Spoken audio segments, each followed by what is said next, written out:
আসসালামু আলাইকুম। শুনছেন সংবাদ শিরোনাম। ব্রাহ্মণবাড়িয়ায় রাস্তার পাশ থেকে বৃদ্ধের লাশ উদ্ধার। এখন শুনবেন বিস্তারিত। ব্রাহ্মণবাড়িয়ার আশুগঞ্জ থেকে মোহাম্মদ সাত্তার মিয়া নামের এক বৃদ্ধের লাশ উদ্ধার করেছে পুলিশ। শুক্রবার 24শে জানুয়ারি বিকাল 3টার দিকে ঢাকা সিলেট মহাসড়কের টোল প্লাজার সামনের আশুগঞ্জ বাজারে যাওয়ার রাস্তা থেকে লাশটি উদ্ধার করা হয়। সাত্তার মিয়া নরসিংদী জেলার মনোহরদী উপজেলার খিদিরপুর ইউনিয়নের পশ্চিম দমনমারা গ্রামের কচি বাড়ির মৃত কুদরত আলীর ছেলে।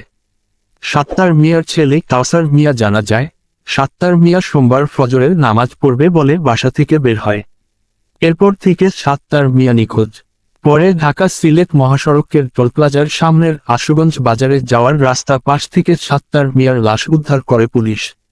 বাবার লাশ নেওয়ার জন্য ব্রাহ্মণবাড়িয়া আসছি। আশুগঞ্জ থানার ভারপ্রাপ্ত কর্মকর্তা ওসি বিল্লাল হোসেন ঘটনার সত্যতা নিশ্চিত করে জানান, এক বৃদ্ধের লাশ উদ্ধার করে ব্রাহ্মণবাড়িয়া সদর হাসপাতালের মর্গে প্রেরণ করেছি। ধারণা করা হচ্ছে ওই বৃদ্ধ ঠান্ডা জনিত অথবা স্ট্রোক করে মারা গেছে।